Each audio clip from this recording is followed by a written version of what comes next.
ای خدای عادل و توانا و ای خدای فیض بخش، ما را تعلیم بده و یاری نما تا متوجه این حقیقت آسمانیت بشویم که در خود چیزی نیکو و شایسته‌ای نداریم که مورد پسند و مقبول تو باشد، چه برسد به این که شایستگی رستگاریمان شود.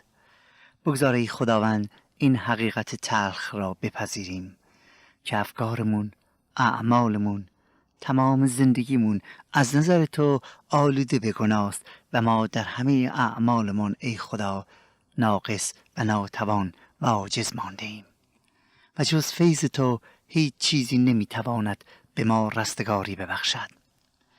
خداوندا، تمنا این که چشمان ما را به این حقیقت عظیمت باز کن تا با دانستن و فهمیدن این حقیقت آن وقت به سوی فیضی که تو مهیا کرده بیاییم و آن را نصیب خودمون کنیم.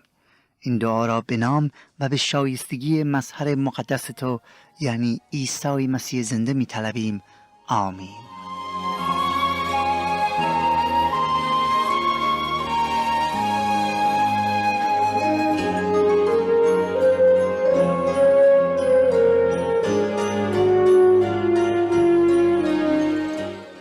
صدای انجیل تقدیم می کند مطالعه و بررسی رساله حضرت پولس رسول به فیلیپیان، 11مین قسمت از انجیل مقدس.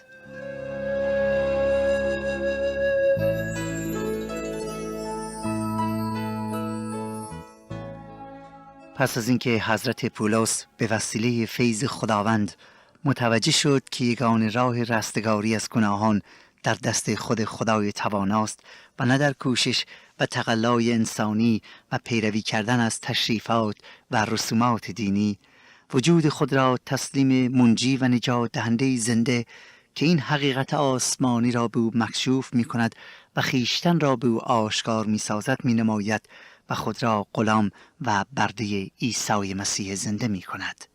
زیرا بر اثر تابش نور رحمت خدا بر حضرت پولس، او تفاوت بین فیض خدا و کوشش و تقلای بشر برای نجات به دست آوردن نجات را می‌فهمد و از آن پس تمام سعی و کوشش خود را جهت روشن نمودن این حقیقت خدایی می‌کند.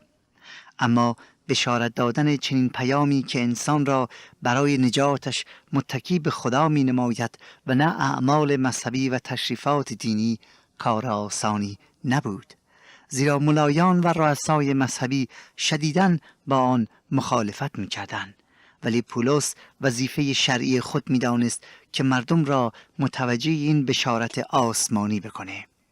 برای همین است که از فصل 3 رساله خود به مسیحیان فیلیپی این موضوع را به تفصیل مورد بحث قرار می‌دهد و ثابت می‌کند که انسان فقط محض فیض خداست که نجات پیدا می‌کنه و نه تکیه کردن بر اعمال و رسومات مذهبی. منتها بعضی از یهودیان شهر فیلیپی که مسیحی شده بودند حاضر نبودند به رسومات و عادات و تشریفات مذهبی پشت پا بزنند و نمیتوانستند بپذیرند که غیر یهودی ها هم میتوانند مقبول پسند خدا باشند، آن هم بدون اینکه این تشریفات مذهبی را انجام بدهند. پولس رسول افرادی که مانع درک فیض خدا بودن را شیطان صفت خوانده که قصد دارند به مردم بقبولانند که نجات را باید به وسیله اعمال انسانی و کوشش آدمیان به دست بیاوریم، در حالی که از نظر خدا اعمال بشر همه آلوده به گناه است. پس برای اینکه به آنان این حقیقت مسلم را آشکار سازد، از تجربه خود سخن می‌راند و با آوردن نمونه حقانیت پیام انجیل را به اثبات می‌رساند، یعنی انسان محض فیض خدا نجات پیدا می‌کند، نه بر اعمال مذهبی. در آیه 8 و 9 ضمن این که ثابت می‌کنه زمانی خود او از متعصب‌ترین یهودیان عالم بود، می‌گوید حالا همه چیز را ترک کردم تا در مسیح عیسی عادل محسوب شوم، نه به عدالت خودم که از شریعت است، بلکه به آن که به وسیله ایمان مسیح می شود، یعنی عدالتی که از خدا بر ایمان متکی است و نصیب من می شود، یا من دیگر برای نجات یافتن روی کارهای خوب خودم یا اطاعت کردن از قوانین مذهبیم حساب نمی کنم، بلکه به مسیح زنده اعتماد می کنم تا مرا نجات بده، زیرا فقط از راه ایمان به مسیح است که خدا ما را قبول می کند و یا ما مقبول پسند خدا می شویم. و سپس از آیده اینطور می گوید: و تا او را و قوت قیامت وی را و شراکت در رنج‌های وی را بشناسم و با موت او مشابه گردم، مگر به هر وجه به قیامت از مردگان برسم. در این دعای حضرت پولس میگوید: حالا من از تلاش‌های سابق و رسومات مذهبی دست کشیدم، چون فهمیدم تنها راهی که میتونه مرا نجات بده و به وسیله آن حقیقتاً مسیح را بشناسم فیض خداوند میباشد. و من میخواهم به همان قدرتی دسترسی پیدا کنم که مسیح را بعد از مرگ باز زنده کرد. میخواهم درک کنم که با او رنج کشیدن و مردن یعنی چه، تا اینکه بتوانم مثل کسی باشم که عمر دوباره پیدا کرده و در تازگی یک زندگی کاملا جدید به سر میبرد. و در آیه 12 میگوید: نه اینکه تا به حال به چنگ آورده یا تا به حال کامل شده باشم، ولی در پیان میکوشم، بلکه شاید آن را به دست آورم که برای آن مسیح نیز مرا به دست آورد. می‌فرماید منظورم این نیست که حالا کامل شدم، خیر، من هنوز هم تمام چیزهایی را که باید یاد بگیرم یاد نگرفتم، ولی کوشش می‌کنم روزی بتوانم آن باشم که مسیح می‌خواهد. دوستان عزیز، در این آیات و آیات قبلی حضرت پولس هدفش اینه که به ما ثابت کند که آدمی به وسیله اعمال خودش قادر نیست فیض خدا و رستگاری از گناهان را نصیب خود کنه، بلکه ایمان است که انسان را صاحب بخشش خدا می کند. ایمان به مسیح مقدس، ایمان به فداکاری و جانبازی او بر روی صلیب، ایمان به لطف و فیض خدا، زیرا او به خاطر تاوان دادن گناهان ما جان داد و با صلیبش کفاره ما را پرداخت. مسیحیت به اعمال مذهبی حمله نمی کند. مسیحیت اعمال مذهبی رو رد نمی کنه و اعمال مذهبی با آنها مخالفت نمی کنه. بنابراین نباید دوستان عزیز سوء تفاهم بشه. شما اگر انجیل مقدس رو مطالعه کنید متوجه می شوید که می خواهد به ما تعلیم میده که انسان‌هایی که فقط روی اعمال مذهبی برای نجات خود تکیه می کنن دارن خود را فریب می دهن. اگر انجیل مقدس، اگر عیسی مسیح و اگر حضرت پولس تعلیم میدهند که اعمال مذهبی عامل نجات و رهایی ما از گناه نمی شود، این بدان معنی نیست که ما فقط ایمان بیاوریم و دست رو دست هم بگذاریم و بگوییم که مثلا چون ایمان آوردم و خدا مرا بخشیده دیگر احتیاجی نیست کارهای خیر بکنم، دیگر احتیاجی نیست روزه بگیرم، دیگر احتیاجی نیست صدقه بدم، دیگر احتیاجی نیست مثلا روزه بگیریم و یا دعا بخونیم. خیر، بلکه حضرت پولس با حضرت یعقوب این موضوع رو خیلی سریع روشن میکنن و توضیح میدن که ایمان به مسیح یک ایمانی است که در حال تحرک و رشد کردن میباشد. میفرماید تو که ایمان آورده ای، تو که حالا زندگیت رو تسلیم مسیح کردی و به آنچه که مسیح انجام داده است ایمان و اعتقاد آورده ای، حالا باید به وسیله اعمالت و نه الزاماً به وسیله زبانت، بلکه به وسیله اعمالت این ایمانی که داری باید عملاً آشکار کنی. به زبان دیگر اعمال مذهبی رو آشکار کن.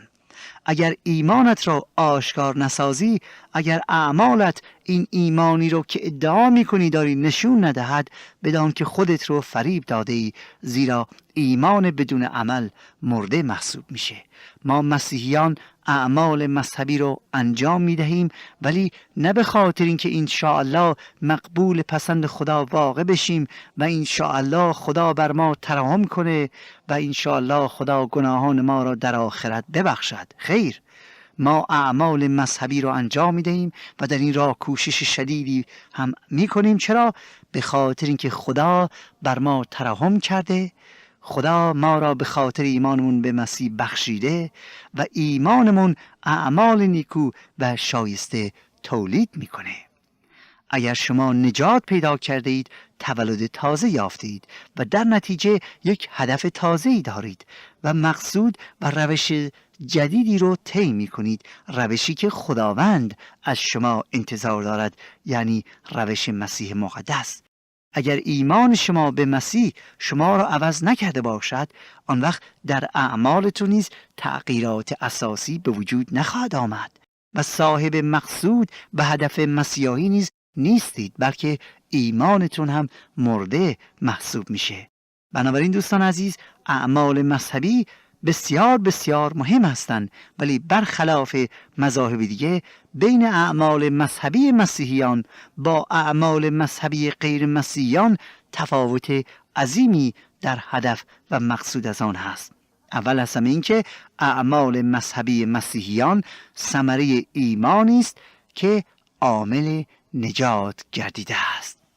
دقت کنید، اول از همه اعمال مذهبی مسیحیان ثمره ایمانی است که عامل نجات شده است. یعنی ما مسیحیان اعمال مذهبی رو انجام می‌دهیم، ولی نه به خاطر اینکه تا انشاءالله عادل محسوب بشیم و یا انشاءالله رستگاری را کسب کنیم، بلکه چون به وسیله ایمان به مسیح رستگار شده ایم و خدا ما را خلقتی نو نموده است و صاحب تولد تازه شده ایم. ثمره این ایمان و خلقت تازه و یا میوه این ایمان همان اعمال نیکوی مذهبی می باشد، در حالی که در مذاهب دیگه شما شدیداً به دین و مذهب می چسبید و سعی می کنید که مؤمن بشید و از هیچ قانونی نمی خواهید خطا ورزید. چرا؟ تا انشاءالله اگر خواست خدا باشد مقبول خدا بشی. یعنی امیدواری که کوشش های تو، زحمات تو، رسومات مذهبی که تو انجام میدی باعث نجاتت بشه. در حالی که دوستان اگر منصفانه قضاوت کنیم، گفتار خدا یکتا را تصدیق خواهیم کرد و میپذیریم که در بشر هیچ چیزی که شایستگی نجات باشد وجود نداره و از نظر معیار خدایی اعمال ما آلوده به گناه می باشد و مسلماً نمی تواند عامل رستگاری ما بشه. دوستان عزیز، من خدا را شکر می کنم که به این حقیقت حیاتی پی بردم، زیرا امروز بهترین تسلی خاطر و امید من اینه که می دانم به وسیله ایمان به عیسی مسیح خدا گناهانم را بخشیده است. نه اینکه لیاقتشو داشتم و نه اینکه به خاطر آن کارهای زیادی انجام دادم و یا مذهبی بودم. خیر، راستش اگر اعتماد من بر کارهای مذهبیم باشه، بر اعمالم باشه، همیشه نگرانی و ترس در قلب و افکارم خواهد بود، چون همیشه تردید هست و تردید امید و اعتماد و تسلی خاطر را نابود می کند. اعتماد من بر گفتار خداست، اعتماد من بر کار و فداکاری عیسی مسیح است، اعتماد من بر مظهر خداست، اعتماد من بر کلمه خداست و امید و اعتماد من و ایمان من بر کسی است که مرد و زنده شد و امروز در حضور خداست، بر کسی که حیات میبخشد و صاحب حیات است، یعنی عیسی مسیح زنده که به زودی به این جهان می آید. پولس رسول می‌فرماید من انتظار ندارم که در این دنیا از نظر خدا به درجه کمال برسم، ولی چشم انتظار روزی هستم که عیسی مسیح زنده دوباره برگردد و در آن روز او مرا کامل می‌گرداند. در آن روز او همه چیز را بر من آشکار می‌سازد. می‌فرماید بر اثر ایمان به مسیح بود که من بیش از بیش درباره مسیح موعود حکمت پیدا کردم. بر اثر ایمان به مسیح بود که عدالت مسیحایی نصیبم شد. بر اثر ایمان به مسیح بود معنی فیض را چشیدم. بر اثر ایمان به مسیح بود که ردای عدالت را پوشانیده و مسیح مرا در حضور خدا عادل گردانیده است. و بر اثر ایمان بود و نه اعمال مذهبی که اکنون و در حال حاضر با مسیح زنده مشارکت دارم. پس بیایید شما نیز در این راه، یعنی راه ایمان، شریک و سهیم شوید و پیروز و مظفر گردید. بیایید به وسیله نیروی ایمان بر گناه غلبه کنید، گناهان و زندگی گذشته‌تون رو به دست مسیح زنده بسپارید تا او برای شما آن را از شما دور کند و در ایمان و راستی زندگی کنید. این است معنی آیه 14 و 15 که میگوید پس در پی مقصد میکوشم به جهت انعام دعوت بلند خدا که در عیسی مسیح است. پس در پی مقصد میکوشم به جهت انعام دعوت بلند خدا که در مسیح عیسی است. پس جمیع ما که کامل هستیم این فکر رو داشته باشیم. جمیع ما که مقدس محسوب میشویم این فکر رو داشته باشیم. جمیع ما که به فیض مسیح پاک محسوب شده و در حضور خدا اکنون خداوند ما را کامل می‌بیند این فکر را داشته باشیم. و اگر فی الجمله این فکر رو دارید خدا این را هم به شما کشف خواهد فرمود. حضرت پولس میگه من تقلا میکنم تا به خط آخر مسابقه برسم و جایزه را به چنگ بیاورم. پاداشی که خدا از ما دعوت کرده است تا به خاطر آن فداکاری که عیسی مسیح در حق ما کرده است در آسمان به ما عطا کند. و امیدوارم تمام شماها که مسیحیان بالغی هستید در این مورد با من هم عقیده باشید و کوشش کنید تا به خط آخر مسابقه برسید. اگر در موارد دیگر اختلاف نظری داشته باشید مطمئنا خدا آن را هم برای شما روشن خواهد ساخت، به شرطی که شما همیشه از حقیقتی که در وجودتونه و به وسیله ایمان به مسیح بر شما کشف شده است پیروی کنید و از آن جدا نشوید. دوستان عزیز، حضرت پولس با بیان کردن زندگی گذشته‌اش و در این آیات زندگی حالش و در آیه 12 الی 21 درباره زندگی آیندهش صحبت میکنه.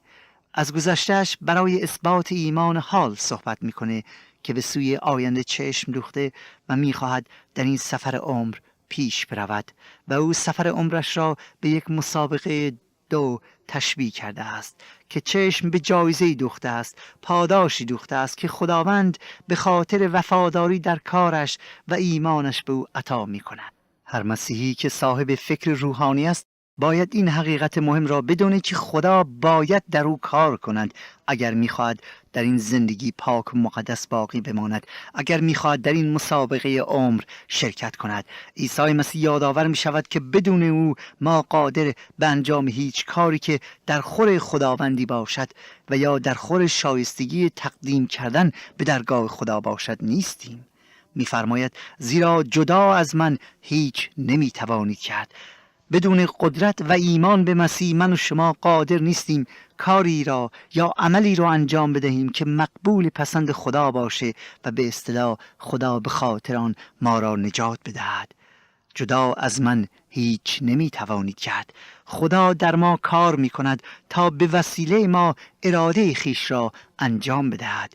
وقتی که ما از امور روحانی در زندگیمون پیروی کنیم خدا به ما می فهماند که چه کارهای دیگری رو باید انجام بدهیم و او ما را تقویت می کنه تا در این مسابقه عمر قدرت و نیرو داشته باشیم، استقامت داشته باشیم تا موفق بشویم و به مقصد برسیم. در رساله به اول تیموتائوس حضرت پولس میگوید در دینداری ریاضت بکش، زیرا دینداری برای هر چیزی مفید است که وعده زندگی حال و آینده را دارد. پس خیشتن را و تعلیم کلام را احتیاط کن و در این امور قائم باش. چه عاملی ما مسیحیان را وامی دارد و تشویق می کند که در امور روحانیت کوشش بلیغ کنیم. آن عامل دعوتی است که خدا به وسیله عیسی مسیح از ما کرده است تا مقدس و پاک بوده و عاملی برای او در این عالم بشویم. و دوستان عزیز، آیا افتخاری بالاتر و دعوتی عظیمتر از این هست که خدای یکتا، خدای بی‌نیاز، خدای قادر مطلق، خدای محبت که میتونه همه چیز را به وسیله کلامی یا اشاره‌ای انجام بدهد بیاد و من و شما را برگزیند و برای مقاصد خودش به کار ببرد؟ مسلماً که نه. خدا را شکر دوستان عزیز که خدا میخواهد که من و شما عامل مفیدی برای او بشیم. نه اینکه محتاج ماست، بلکه میخواد از ما یک چیز خوبی درست کنه. خدا را شکر که ما انسان‌های نالایق رو امروز میتونه برای هدف و مقصود خودش به کار ببره. نه به خاطر اینکه من و شما آدم‌های مذهبی و متدین هستیم که قانون مذهبی رو مو به مو اجرا کردیم، در نتیجه شایستگی احراز مقام مذهبی هستیم و خدا بایستی ما را به کار ببرد، خیر، بلکه به خاطر که هیچ لیاقتی نداشته و اسیر و درمانده و نالایق بودیم، اما به مسیح زنده، به منجی خود توکل نمودیم. به او ایمان آوردیم و او دست ما را گرفته بلند کرد و ما را عادل گردانید. پس ما هم با جان و دل در این عمر کوتاهی که داریم راه او را طی می‌کنیم، طریق او را طریق خود ساخته و جان در راهش می‌دهیم و در این مسابقه یا سفر عمر راه تقوا را طی می‌کنیم. اما دویدن در این سفر عمر به تنهایی کافی نیست، بلکه حضرت پولس از ما دعوت میکنه که در حین گذرانیدن عمرمون تعلیم بگیریم، گوش به صدای خالق و منجی خود بدهیم. یعنی نگوییم که چون یک بار تسلیم مسیح شده و ایمان آوردیم و یا یک بار انجیل را خواندیم دیگه کافی است، بلکه هر روز با شنیدن صدایش و اطاعت کردن از دستوراتش بتونیم بهتر بدویم، قویتر بشیم، پیروز و سرافراز بشیم. مقصود این است که در سفر عمر مسیح همیشه با ماست، پس اجازه ندهیم که دیگران ما را از او جدا کنند. به جای اینکه چشم بسته هر حرفی را بپذیریم، بیایید با منجی زنده راز و نیاز کنیم، سوال و جواب کنیم و از او بخواهیم که در این سفر عمر که به مسابقه 2 تشبیه شده است انضباط و تعلیم به ما بده. بگذاری که او ما را تربیت و اصلاح کنه تا برنده بشویم، تا عمرمون رو در هدف و مقصود الهی به سر بیاوریم. دوست عزیز، کتاب مقدس پر است از زندگی مردان و زنانی که با موفقیت مسابقه را آغاز کردند، اما در وسط عمر چشم از هدف و مقصود برداشته و در نتیجه سقوط کردند، زیرا خدا را عملاً از زندگیشون دور کردند. به جای اینکه بر خدا تکیه کنن، به خودشون، به حکمت و قدرتشون، به ثروت و به دوستانشون و به مقامشون تکیه کردن و در نتیجه سقوط نمودن. آنها فراموش کردند که انسان بدون خدا هیچ است و بدون خدا هرگز عمر را نمیتوان در آرامی و سلامتی جان به سر بیاوریم. امروز خداوند از من و شما دعوت می کند که بیایید بر او تکیه کنیم، بیایید برای رستگار شدن و آزاد شدن از گناهان با ایمان به سوی او بیاییم و بر او تکیه کنیم. مژده انجیل همین است که ای دوست من، خدا همه کارهایی که برای رهایی شما از گناهانتون لازم بوده انجام داده. پس تو بیا و آن را بپذیر، با ایمان به او در ملکوت آسمانیش وارد شو، زیرا با قدرت و حکمت و کوشش خودت هرگز نخواهی توانست از بند گناه آزاد بشی، چون هیچ کسی، هیچ انسانی، حتی هیچ پیامبری به وسیله اعمالش یا به خاطر کوشش و خوبی‌های خودش مقبول خدا واقع نشده است. یعنی نتوانسته است لیاقت شایستگی در حضور خدا را به خاطر اعمالش به دست بیاورد. حتی حضرت ابراهیم نیز به وسیله ایمان نزد خدا عادل شد. کلام خدا میگه که ابراهیم به خدا ایمان آورد و این ایمان برای او عدالت محسوب شد و نه اعمالش. در ادامه اثبات این حقیقت که بشر نه به وسیله اعمال مذهبی و اجرای رسومات دینی بلکه به وسیله ایمان به حضور خدا میرسد، حضرت پولس از آیه 17 میگوید ای برادران عزیز، با هم به من اقتدا نمایید و ملاحظه کنید آنانی را که به حسب نمونه‌ای که در ما دارید رفتار می‌کنند، زیرا که بسیاری رفتار می‌نمایند که ذکر ایشان را بارها برای شما کردم و حال اگر با گریه نامشون رو ذکر میکنم، چون که آنها به دشمنان صلیب تبدیل شدند. در این دعای حضرت پولس نتیجه گفتگو و بحثی که در آیات اول این فصل آغاز کرده بود رو به پایان میرسانه و میگوید ای دوستان، در زندگی از من سرمشق بگیرید، به کسانی توجه کنید که از من سرمشق میگیرند، چون قبلا بارها به شما گفتم و حالا هم در حالی که اشک میریزم میگویم که خیلی ها به ظاهر میگویند مسیحی هستند ولی در واقع دشمنان صلیب مسیح میباشند. آخر و عاقبت آنها هلاکت ابدی است، چون خدا ایشان شکمشونه و به چیزی فخر میکن که باید از آن خجالت بکشن. به زبان دیگر دین را برای مقاصد دنیوی به کار میبرن. حضرت پولس برای اینکه به ایمانداران ثابت کنه که میتونن به وسیله ایمان زندگی مقدس و شایسته‌ای داشته باشن میگوید به من نگاه کنید، زندگی من بهترین دلیل این مدعاست که انسان به وسیله ایمان عادل محسوب میشه. آن وقت شما نیز پی خواهید برد که بله تنها راه ایمان است که عامل نجات می باشد. ببینید پولس نمیخواد خودش رو بالا بگیره و یا خودش رو شخص مهمی بشماره و به اصطلاح پوز بده، بلکه میخواد ثابت کنه که اگر او به وسیله ایمان موفق شد بخشش خدا رو نصیب خودش کنه، من و شما نیز میتوانیم. دوست عزیز، ای کاش من هم میتونستم مثل پولس بگم که در تمام مراحل به مسیح تکیه کردم، زیرا هنوز عادات و فکرهایی در من است که مانع نزدیکی کامل من به خدایم و به منجیم میشه.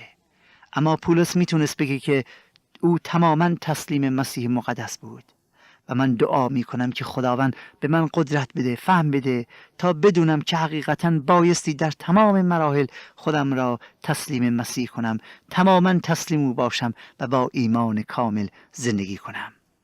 در آیه 18 و 19 به شدت به کسانی که زباناً ادعا میکنند مسیحی هستند اما عملاً خلاف آن را آشکار میکنه حمله میکند و میگوید این افراد متظاهر نه فقط مسیحی نیستند بلکه دشمن مسیح نیز هستند. هدف پولس اینه که به من و شما بگه اگر میگویید مسیحی هستید، اگر در مراسم‌های مذهبی نیز شرکت میکنید، اگر با صدای بلند سرود میخونید، دعا میخونید، اگر کاری میکنید که همه بدانن مسیحی هستید ولی عملاً ایمانت رو نشون نمیدید و مثل مسیح رفتار نمیکنید، آن وقت تو یک مسیحی اسمی هستی که نه فقط مقبول مسیح نیستید بلکه دشمن مسیح نیز محسوب میشید. میدونید چرا؟ چون اگر مسیحا وارانه زندگی نکنید و فوش بدی، کلک بزنی، رشوه بدی، حقوق بازی کنی، دروغ بگی، زنا کنی و تقلب کنی، وقتی مردم تو را ببینن میگوین اگر این مسیحیت است پیشکشت باد.